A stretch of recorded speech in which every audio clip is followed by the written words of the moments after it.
This is The Fort Builders, the podcast where we explore the moments, memories, and meaning that made someone who they are, and discover what we might build in our own lives because of it. I'm your host, Lance Johnson. Welcome to The Fort. Let's begin.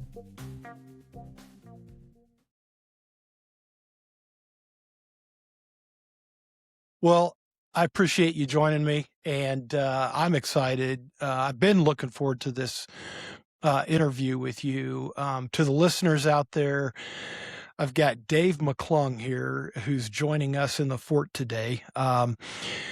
Selfishly, I reached out because I love to hike, and a friend of mine recently, we've started to try to make, let's call it a hike each year that maybe challenges us, and we look forward to it. And we've done it a couple times now, and we're building a list.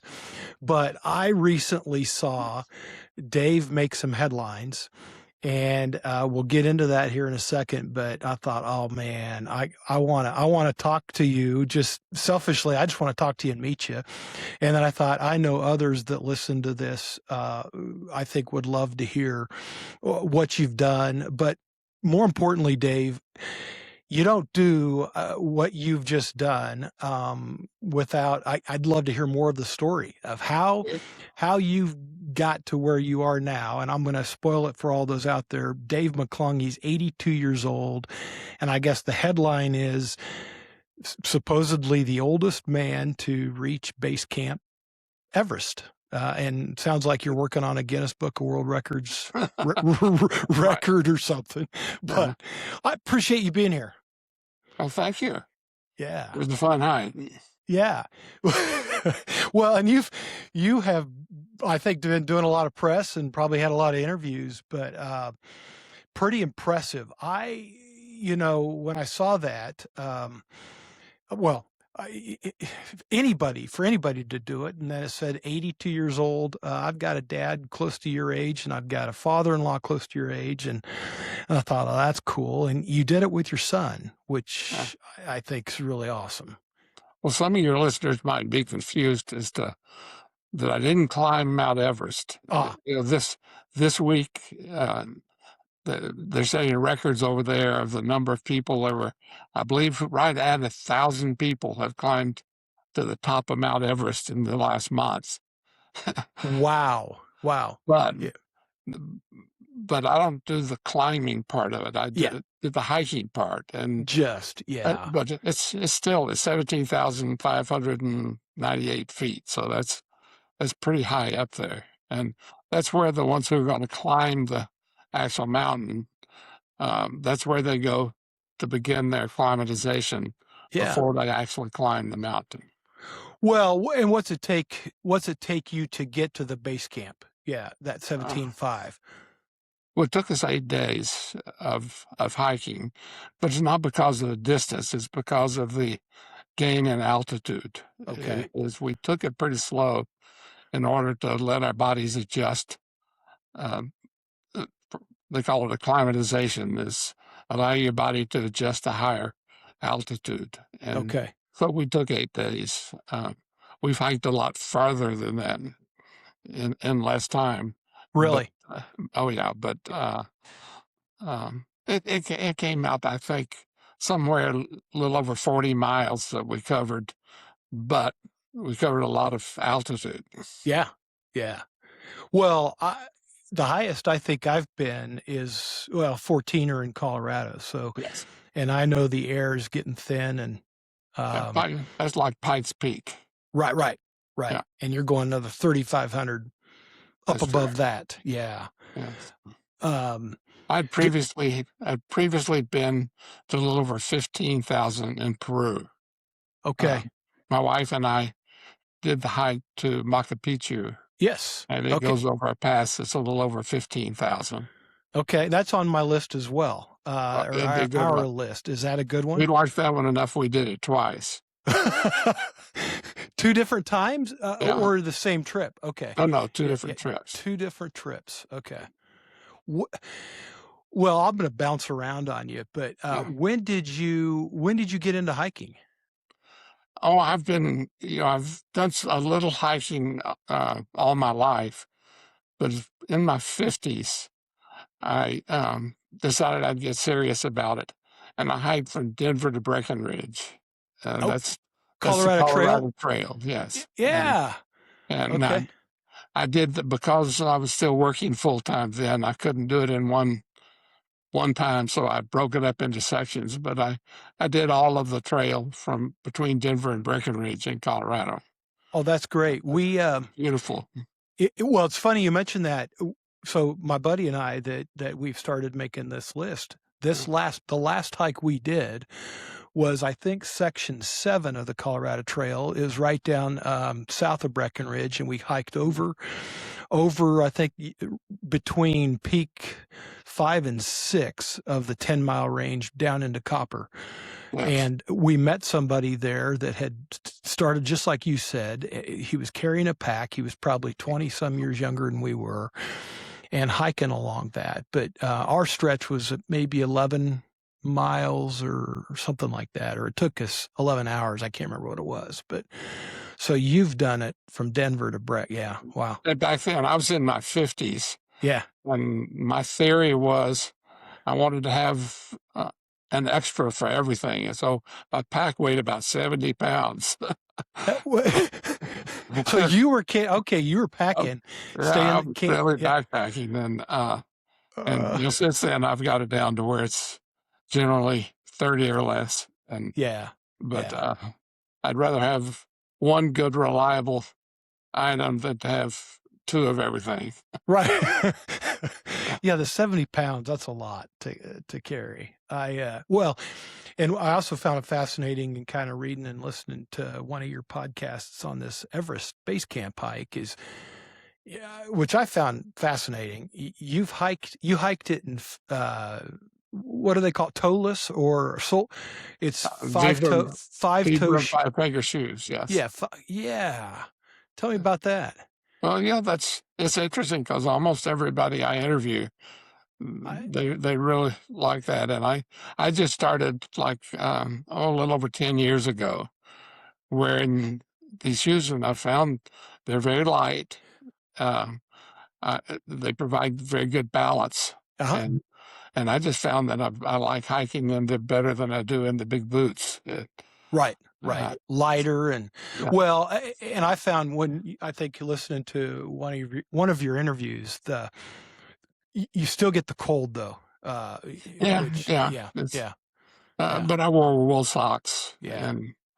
but the main downside is they're not waterproof, and so Uh, if I walked in snow, which there was only one day really on that we were in the snow most of the day, okay. and feet get pretty cold, but Hmm. not dangerously cold. Right. It reminds me of a time I think at the time, I can't remember how old she was. My oldest daughter, I think she was either an eighth grader or freshman in high school. I'm not sure. And her and her friends, we had not planned, did no planning for the hike or nothing. I just thought, let's go hike, Quandary, just south of Breckenridge, and, easy 14er. And, we hiked up that, but she had Chaka or Tivas kind of. Yes. Yeah, her and another girl, her friend, and people were looking at them on the way up and down. And anyway, it was poor planning, but they did it. And yeah, so I was surprised on the trek in Nepal. Apparently, they had never even seen these five-finger shoes, and so yeah, I got a lot of attention. Other hikers would want to take my picture, but instead of pointing the camera at my face, they pointed at my put feet. feet. Well, I know runners that swear by them, but I've Mm. never heard somebody hike like that. Yeah. How was So staying 8 days, about 40 miles or so? How do you are you well, clearly you're eating and you're staying at places along the way. Yeah, what all do you have to take, and did you have to prepare all your food and take it, No, or no, that's different. Most of the time when I hike, I do multi-day hikes. I've got to carry out my own food, got to carry my tent, sleeping bag, and everything. Well, on this Everest Base Camp track, I had a porter who carried everything. All I had to carry was what I needed for the day. And so, I'd have some snacks and my water. Okay. And because there was always a risk of a snowstorm or something, that I carried some extra clothing and that sort of thing. But I probably had 15 pounds or so. Okay. Not a heavy pack, and had a porter who carried. He was a little guy who probably weighed. I'm going to guess he weighed 90 pounds, Yeah. and he had all of my gear and my son's gear and our guide's gear and his own. And Are so his pack was. I'm guessing his weight was about as much as his body weight was. he's carrying a pet? So this isn't on a mule or anything. This is he's carrying a wow. Yeah. In fact, the way they carry it over there is they don't use backpacks where the weight's on the shoulder. They have a strap across their forehead, and they sort of lean forward so the weight is on their back. But Oh my gosh. only attachment to them is across their forehead. And Really? yeah, So are they kind of bent over they're bent over so that the weight's actually on their back, but yeah. the way they control it, our style is to have a shoulder straps.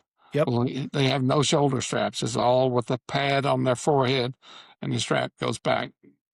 That's how all of the Sherpas do over there. Huh. That is interesting. I've never heard that. Yeah. Huh. So did you, and from the acclimation, I think I saw too, that you would kind of go up and then you would back off each day? Yeah, the whole plan, they planned the route. So every day we would climb probably 3,000 feet.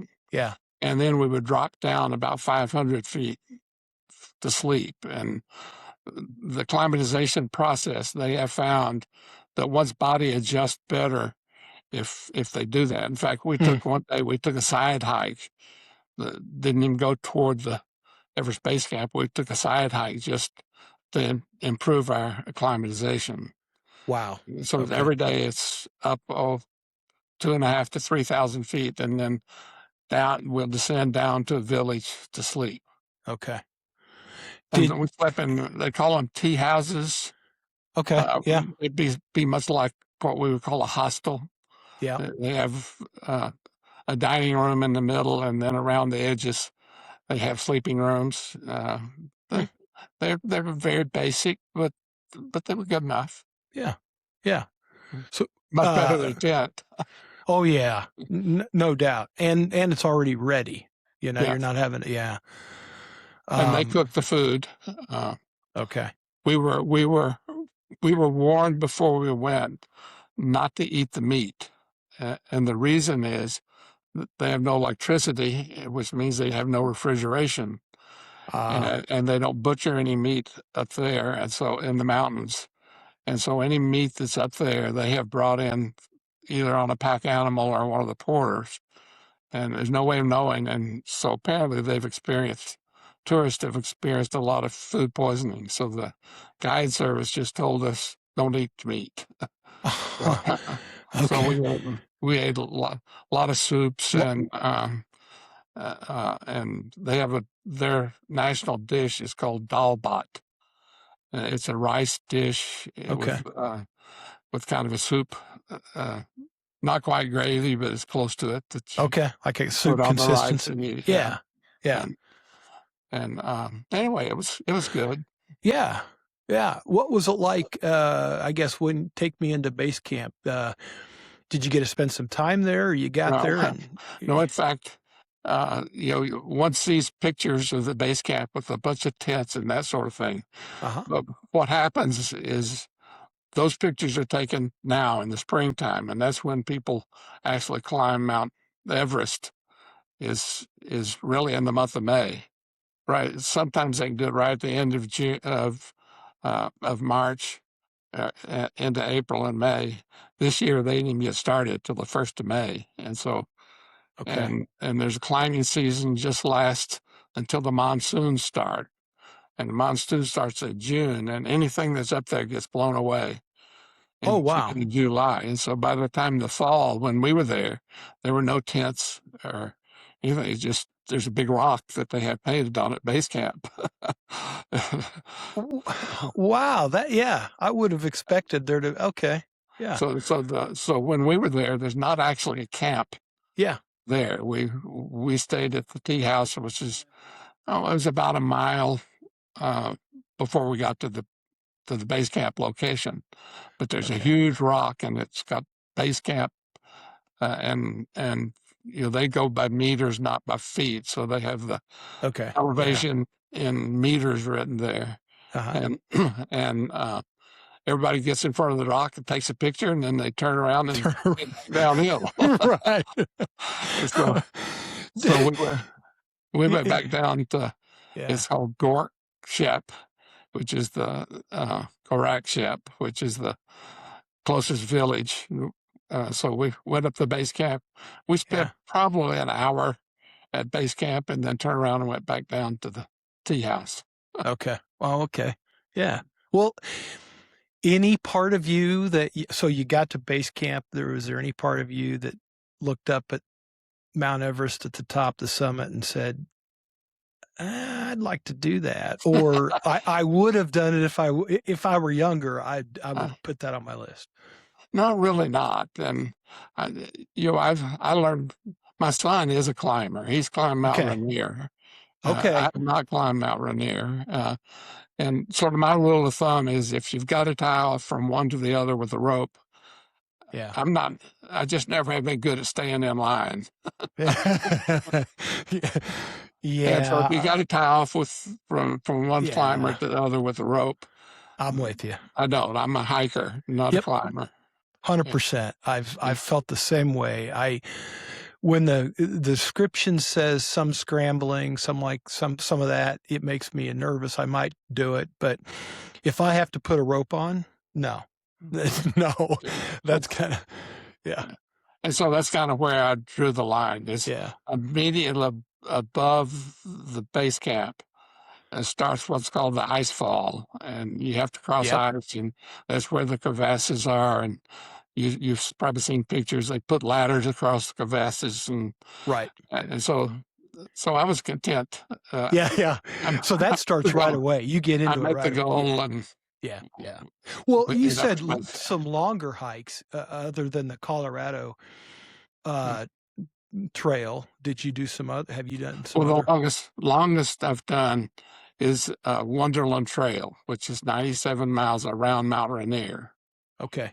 And that requires carrying everything on your back, and you sleep in a tent every night. And it's actually a harder hike than the base camp hike was, even though the highest elevation is less than 7,000 feet. But you're you're climbing at least 2,000 feet every day. And then up and down as you go around Mount Rainier. But it's absolutely beautiful hike. And so that's the longest hike I've done. I guess it's not the longest in miles because I've hiked the 100-mile wilderness, which is the northern 100 miles on the Appalachian Trail. Okay. And it's in Maine, and it goes from Monson, Maine to the end of the Appalachian Trail at Mount Katahdin. And I've done that, but that's not nearly as hard of a hike as the Wonderland Trail is. Yeah.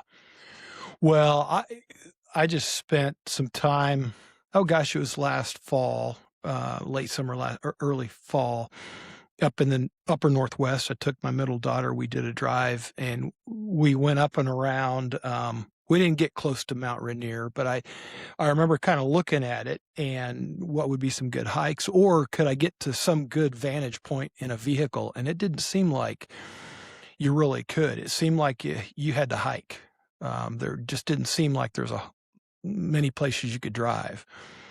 Well, there's if you went over Chinook Pass, which is close to Mount Rainier, the Pacific Crest Trail goes through there, and that's some of the most beautiful hiking in the whole country is the Goat Rocks Wilderness, which is just south of Mount Rainier on the Pacific Crest Trail. Okay. Absolutely beautiful. I'm not taking notes, but I'm recording this, so this Okay. is perfect. Yeah, this is. I am taking notes via the recording here, but this is great to hear. Well, some of the things my wife and I have done is we hiked England coast to coast.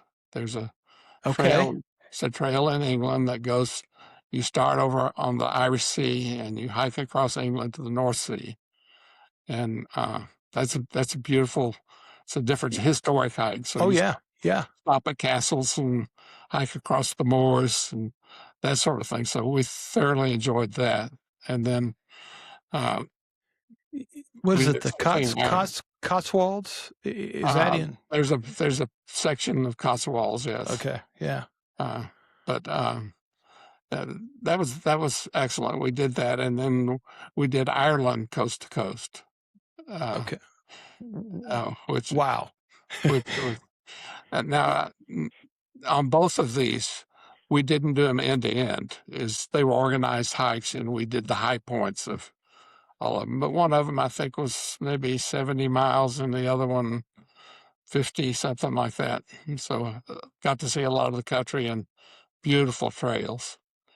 And then then we went to Portugal and hiked the Camino de Santiago I've heard of it. Yep. from Porto up to Santiago in Spain. So We've got that on the list. that ought to be on your list. Yeah. Is this something you've done? And you mentioned your wife. Is this something you've done recently in life, or did you do it when you're younger? Well, And yeah, you said you maybe started in your 50s, I well, guess. Is that? I started in the 50s. Yeah. Linda didn't join me until after we retired, which we were in, I think we figured out we were 62 or 63, and we went to the Grand Canyon and looked over the edge. Uh-huh. And we talked to some of the hikers who were coming up out of the canyon. And we met this one lady who had a big pack and had a cast iron skillet on her back. And we asked her, well, how far did you hike? She said, I came from the other rim over there. Rim to rim. She did that. Yeah. And my wife looked at me and said, I think we could do that. Oh, And so we planned it and we started hiking the Grand Canyon. And I've been to the bottom of Grand Canyon 41 times, and since age 62, and she's been 39. So, oh my gosh. Wow. And that's on the rim to rims on our list. yeah, I think and they just had a fire recently that burned that burned a some of lot the, of the North Rim, yes. yeah, some But of it's the, beginning to reopen now. okay. Yeah. And we talked, so once she decided that she wanted to do it with me, well, we went and climbed Mount St. Helens together. Okay. That should be on your list. Okay. And then we went to Pikes Peak and Yeah. climbed up the bar trail on Pikes Peak. And we've done, like I said, we've done in the last 20 years, we've done quite a few. That's wonderful. Nice, yeah. Yeah. Well, I'm hoping I'm hoping any of the listeners that are listening to this think, hey, I'm not too old to whatever age you are to get out and start moving, Got to keep moving. Yes. Got to keep moving. Yeah. That's fascinating. Yeah, I was just sitting there thinking, seeing the woman come out of the Grand Canyon, like you said, with a pack in the tin pan. A lot of people would say no thanks, and but that motivated you. You said, we want to do this. Yeah. And I'm almost always looking for the next adventure, and we do a lot of cruising too. So we've been on a lot of cruises and Yeah. looking for. Don't do much hiking because of the excursions we found on the cruises aren't really hikes because they have to. They don't give you enough time. Yeah. Yeah. And For you, you're with a bunch of other passengers who Yeah. are old. Well, kind of hikes you, right? Do you have a favorite? I'm asking. It's kind of a leading question, but I want to see if you say. Do you have a favorite cruise that you've done?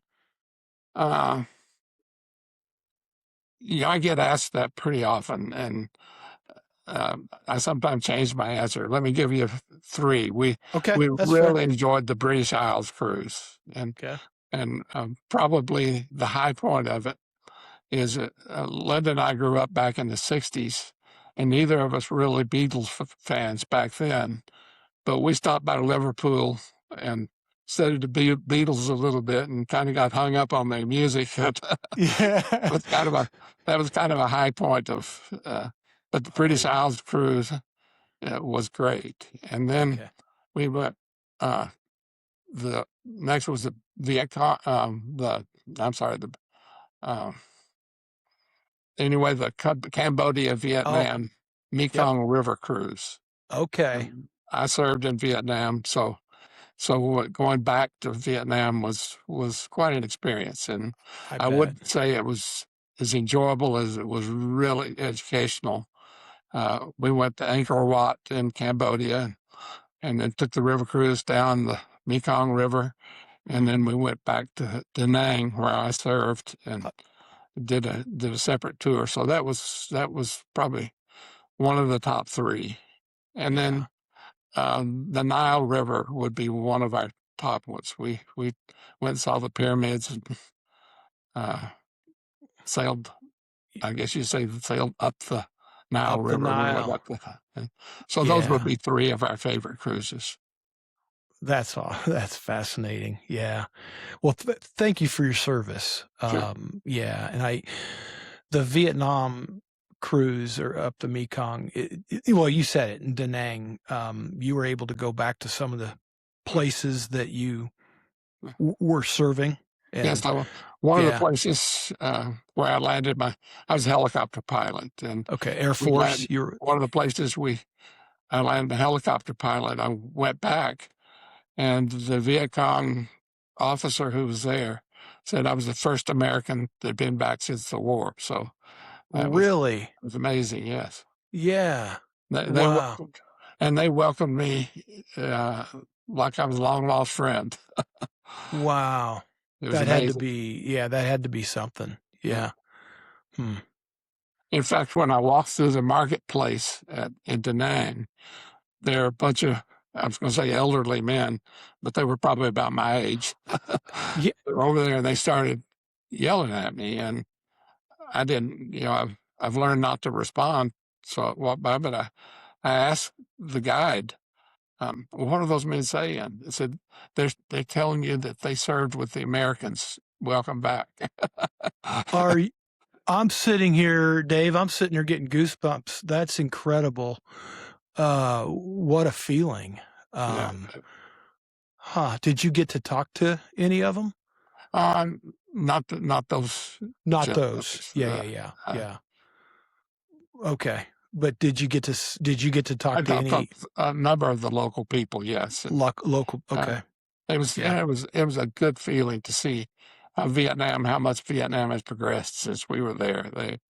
They've really come along. I was impressed with how much progress has been made since I was there in the war. Yeah, because I'm thinking that's been 40, 20, 60. 60 some years, right Yeah. around. Yeah. Wow. That, and I've had some friends, take some trips over to Vietnam or and spend a couple weeks, and they just said it's beautiful. It's a beautiful It's just place, beautiful place, and they loved it. beautiful, beautiful people, Yeah, and, and there's still a little bit of difference between the people in the north and the people in the south, but the people in the south really, that'd be Saigon, really love us. yeah, They do appreciate what we tried to do for them. yeah. Um, What? Where? So where'd you grow up? I grew up in Louisiana. Okay, My dad was a pastor at the Church of the Nazarene, okay, and so we moved around various places in Louisiana. Went through uh, all of my school years in Louisiana. okay, okay. Are y- are you part of well, there's the Church of the Nazarene there in is it Yeah, Gardner, Olathe area? I've known yeah. some friends. I have Mid Th- th- American universities in Olathe. yeah, yep, Yeah. yeah. And down I was there. president of the Nazarene College in Boston. It's actually in Quincy, Okay. Massachusetts. Okay. So Louis, you say you call it Louisiana. I'm not sure how Yeah, you say it. Louisiana. Yeah, Louisiana. There you go. That's the way the people from Louisiana say it. Yeah. How did you get from Louisiana to Olathe? It's kind of a long route, but Yeah. You're uh, used to long routes. yeah. Well, whenever I completed my service obligations, is that the rule the military has is they will move you back as far as your home if you want to move farther than that where you came from. And Okay. so my enlistment area was Lake Charles, Louisiana. So I could move, and my last station was in Tucson, Arizona. So they'd move me as far as back to Lake Charles, but I decided to go to law school, and Okay. Waco was closer, and so they moved me to Waco, Texas, Baylor. Baylor. Yeah. Yeah. Baylor Bear. Yeah. So I wound up in Baylor University Law School, and and then um, from there, my first job was in Dallas, Okay. one of the Dallas law firms, and from Dallas I moved to Houston, and from Houston to Denver, from Denver back to Houston, and then to Gig Harbor, Washington. And we Okay. lived in Gig Harbor, Washington for 20 years. Oh, beautiful And area up there. Yeah. it's a beautiful area, Yeah. but the taxation Mm. is such that they have a 20% estate tax Oh gosh. Yeah. at the state level.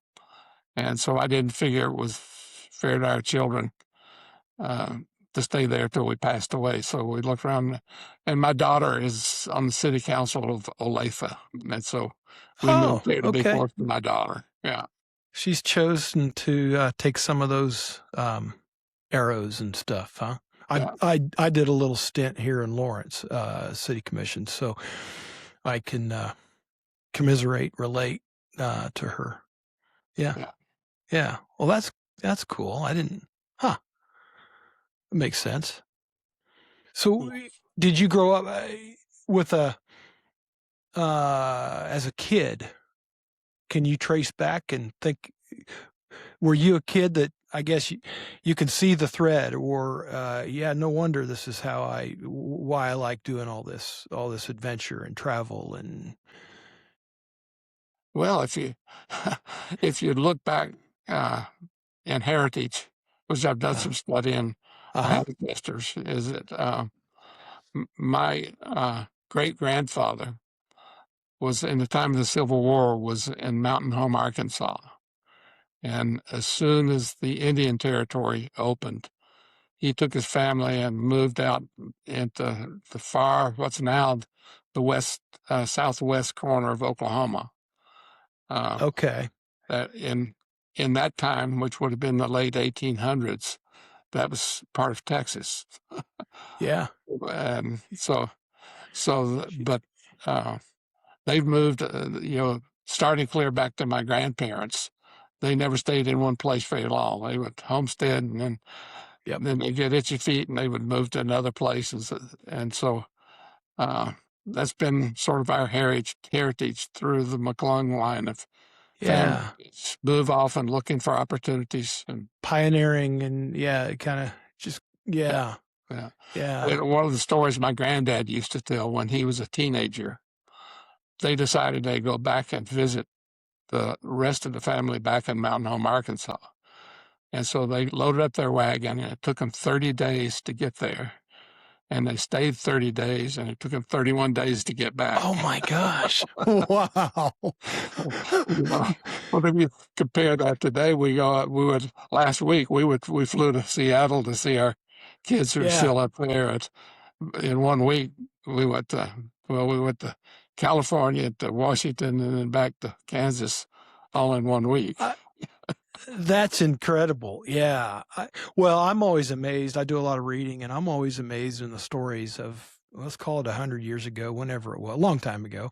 But people would travel across the sea. They'd be gone months. That's right. And, seems like nowadays people start to, I don't know, get uneasy if they're gone for about a weekend. That's right. It seems like we boiled it down to a week or somehow, a Yeah, weekend or a week. Yeah. and if we're away from social media Oh, 3 yeah. days, well, we're lost. Right. Yeah. Got to have a phone. Yeah. Yeah. Back That's to right. the Everest Base Camp, one of the things that I was truly amazed at is we had Wi-Fi coverage all What? the way to base camp. Uh, and we had to pay for it, but Sure. every tea house Huh. had Wi-Fi coverage that we could pay for and be on the internet and send our pictures back home and stay in touch with, which, that's just, it's hard to imagine. It is. Yeah. Yeah, it is. Yeah. I saw a stat, regarding that base camp Everest. I think 0.0005% of the of the 8 billion people on Earth Yeah. get there each year. And they said, I mean, it's such a small percentage that they went ahead and said that's about 40,000 people.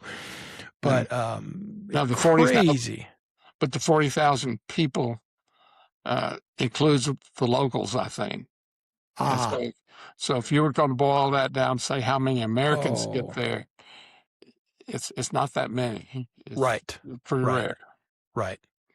Yeah, Most of the people we saw were from Nepal or India, and there were the tourists from a lot of other countries, yeah. but most of them from Europe, and Okay. there were some Australians, some Japanese, but I'd say the majority were from India. Yeah. So you ended up becoming a lawyer, Yeah. and that in practice law, Mhm.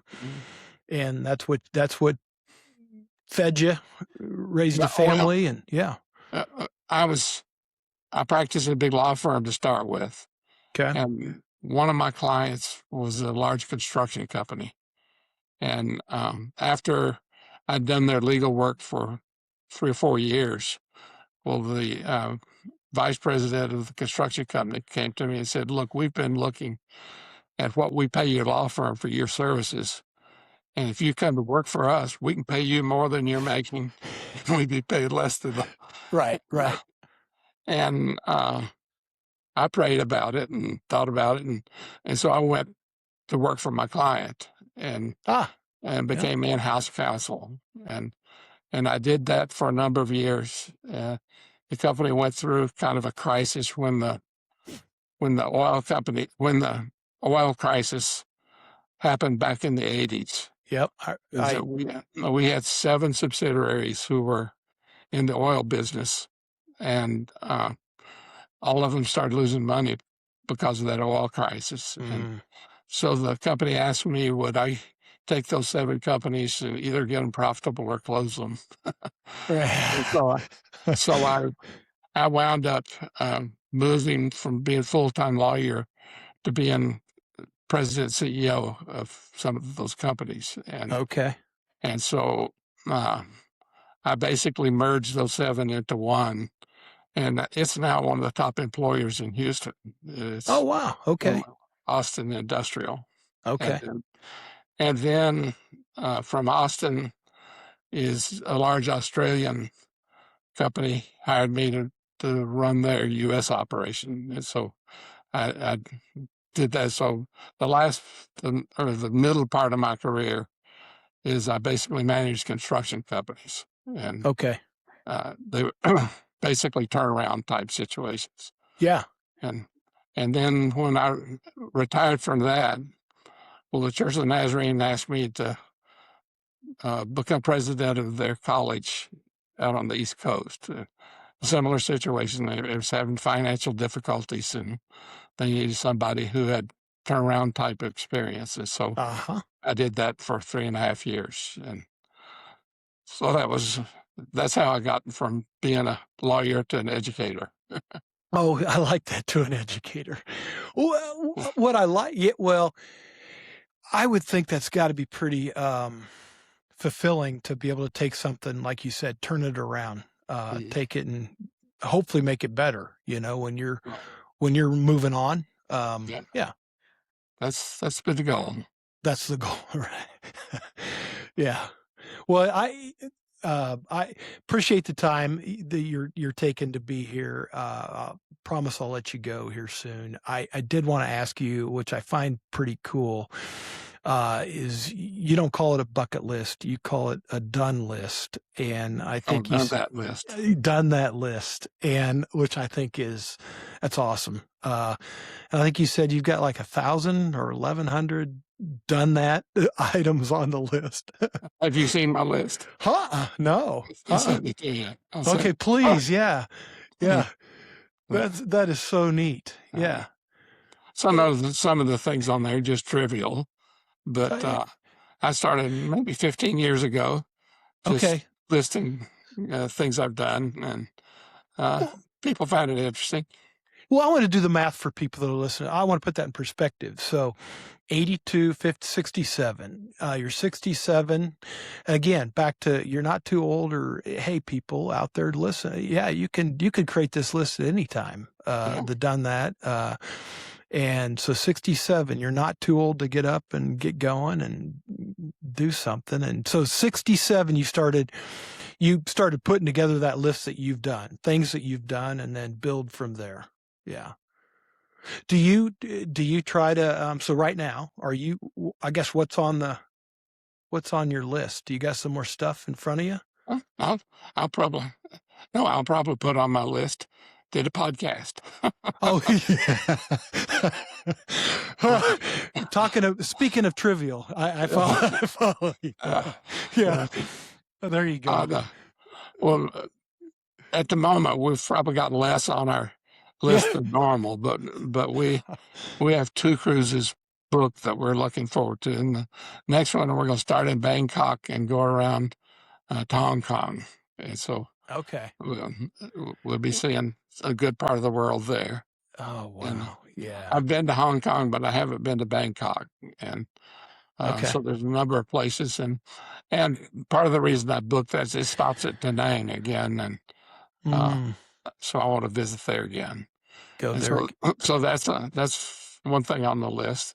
And the next one we've flown over it, but we have not actually been to India. So we Okay. have a cruise tour booked for India um, in a little over a year. Okay.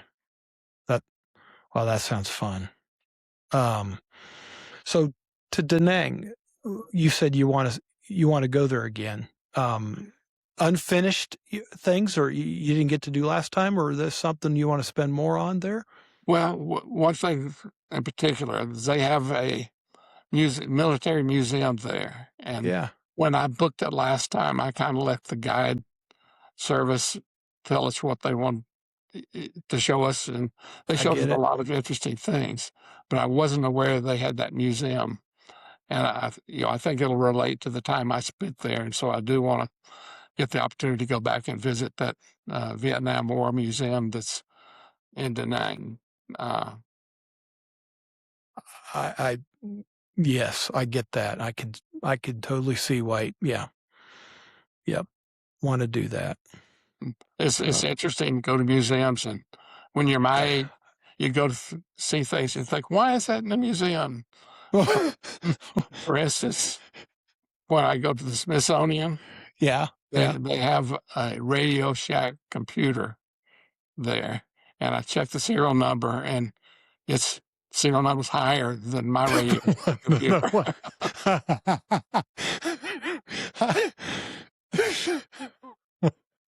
that's that's pretty good. Yeah, yeah.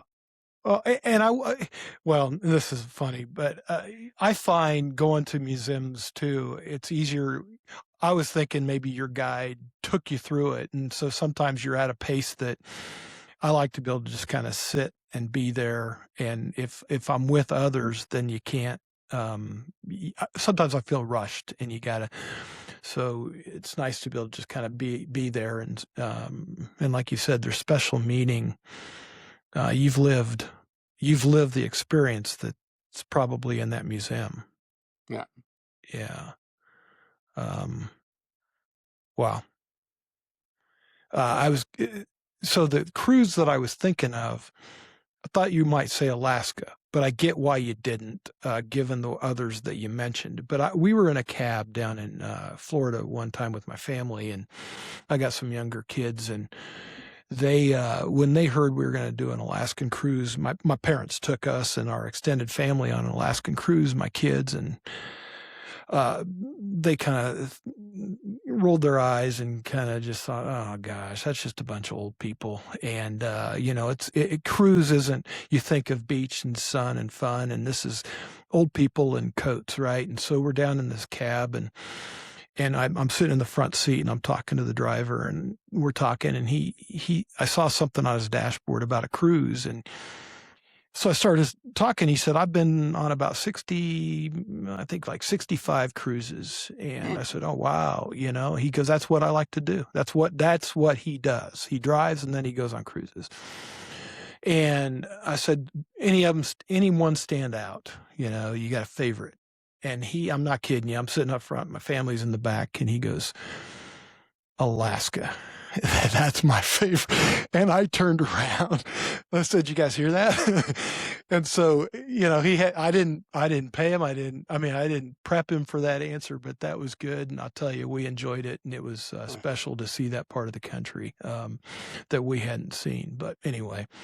I love Alaska. But you realize on a cruise, you see just a very small part of Alaska. Well, to your point, I loved it. And we didn't do what do you call it? The inner part. We did the inner passage, but I would like to someday go back and see more of Alaska. It was like an appetite, like a bite of an appetizer before the meat. You just got to taste. Well, and of course, the cruises, not many of them go beyond Anchorage. So you're going basically correct. Yeah. You're going along a little slice that's there by Canada. And that's right. Now I've been clear up to Prudhoe Bay, which is, that's a long way up there and out to the, I've been to Red Dog Mine, which is, you fly to Anchorage, and then from Anchorage you go to Kotzebue, and that's the farthest to northwest you can go commercial. And then you charter a plane and go another 4 hours out to the west. There's not much out there except a big mine. Wow. Yeah. Is there a place, I'm thinking everywhere you've been? When it was there, it was 18 degrees below zero. Oh. February.